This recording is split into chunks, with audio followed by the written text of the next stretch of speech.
Ya teman-teman semua, bagi DKP News masih Baskar Subang.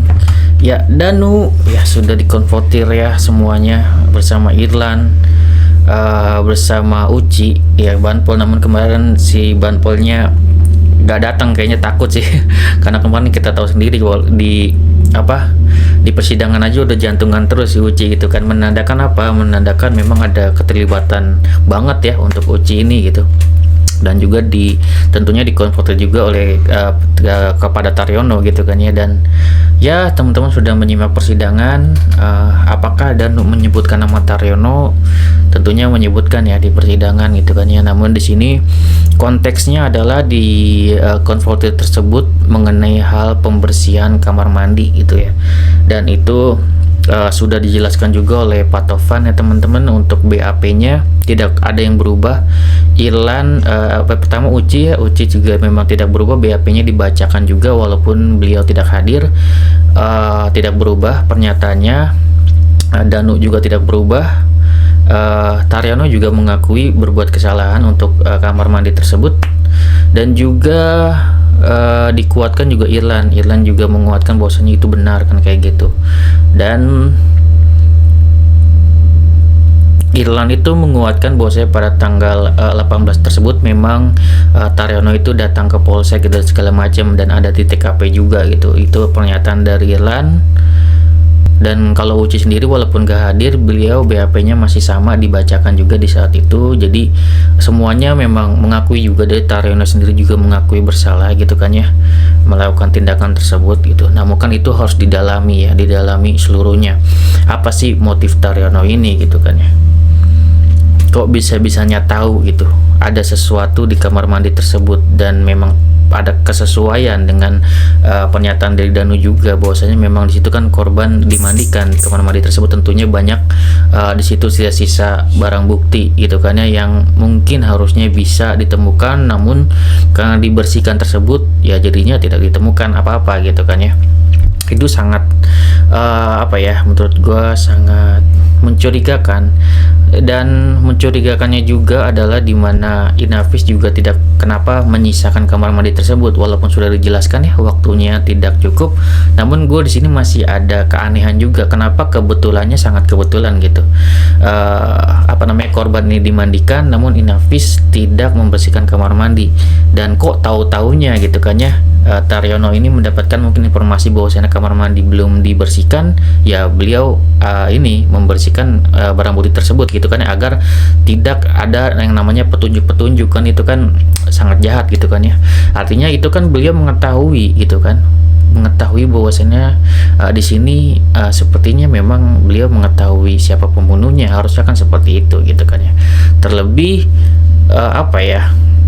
dikuatkan oleh Danu nantinya gitu kan ya, bahwasanya pernyataan Danu kan sudah sangat jelas di persidangan bahwasanya Taryono ini yang mengancam beliau untuk tidak mengaku. Itu kan sangat luar biasa lagi kalau dipanjangin. Mau dipanjangin lagi nama kepolisian kayak gimana caranya?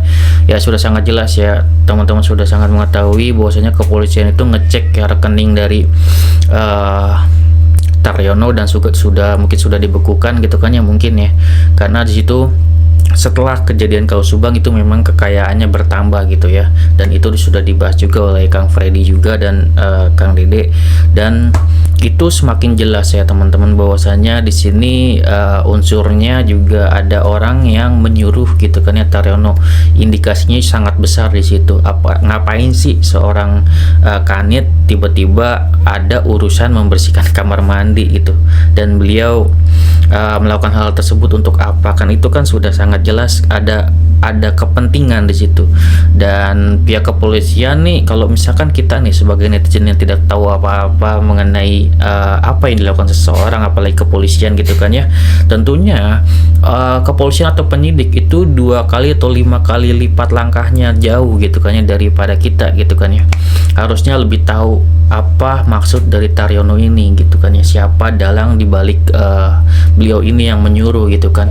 Kok bisa-bisanya ngelakuin itu gitu kan ya, tahu dari mana tuh kamar mandi belum dicek gitu kan ya oleh Inavis, terus kenapa nyuruh Danu kan gitu. Itu kan sudah sangat terlihat ya kayak ada suatu permainan di situ. Jadi ya mungkin akan ada 3 orang atau lebih bakal bener-bener kena gitu kan ya, mungkin dari Banpol, mungkin juga dari Irland gitu kan ya. Mungkin kita nanti akan bahas kebohongan Irland tuh apa sih gitu ya, yang harusnya kita bisa lihat gitu kan ya secara detail gitu ya.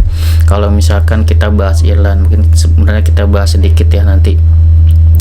Fokus di Taryono ini kita harapannya apa? Harapannya ya tentunya kita ini bukanlah suatu suatu kesalahan yang sepele gitu, dimana beliau hanya dicopot jabatannya. Sudah harusnya ini masuknya kan ranah pidana, ancaman 9 tahun seorang kepolisian dipidana harusnya ya di PTDH kan kayak gitu. Ini ada ancaman penjara, artinya ya yang dilakukan ini bukan sekedar yang namanya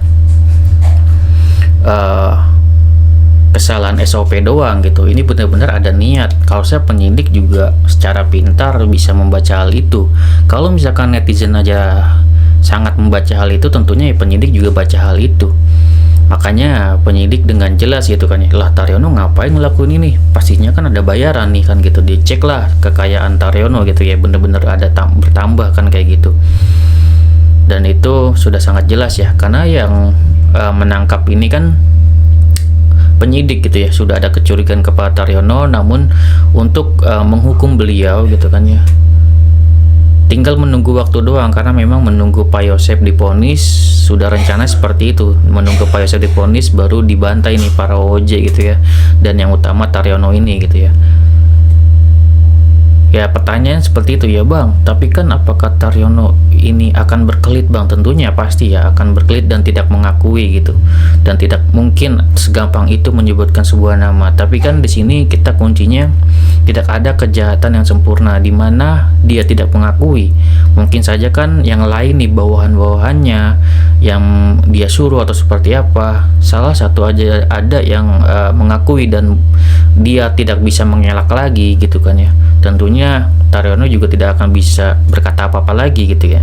Sama halnya seperti ya kasus Sambo gitu kan ya. Beliau mau berkata apapun kalau misalkan di sini ada buktinya gitu kan ya, para OJ-nya ini gitu kan ya, yang benar-benar membuktikan bahwasanya dia bersalah, ya mau gimana lagi juga kan kayak gitu. Oke, segitu video dari gua, semoga bermanfaat. Wassalamualaikum warahmatullahi wabarakatuh. Sini teman-teman.